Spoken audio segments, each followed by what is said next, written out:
Hello YouTubers, this is the noobifier. It's Friday and that means Star Citizen Live about music with Pedro Macedo. Here's what you need to know in 1 minute and 42 seconds.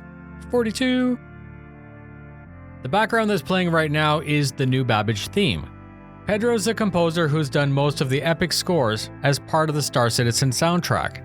He's a big Wing Commander fan, and through that, he heard of Star Citizen, met up with Chris Roberts, and the rest is history. The original 300 series commercial was his first project, and it's still his favorite ship. Today the focus was talking about building the soundtrack for New Babbage. Every planet has its own soundtrack, but trying to connect them together as part of a greater universe is a major problem. He said he approaches the soundtrack for these locations knowing how many thousands of man-hours are pushed into each location. He relies on the concept art to get a feel for what would work best and then sets to work. He likes the challenge because it's very easy to relate the game locations to places on Earth for inspiration like Africa or Asia, but he takes care to make it original. He also uses the traffic, the weather, and the feel of the place as inspiration.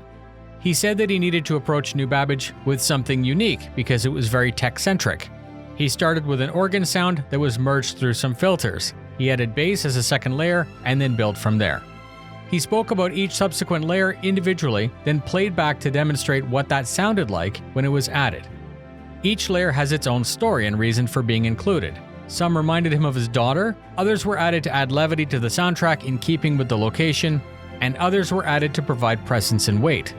The entire show was very interesting. It was more like two friends hanging out and talking, and thus it was actually quite difficult for me to condense into my regular format. I strongly urge you to watch it if you have an hour to invest.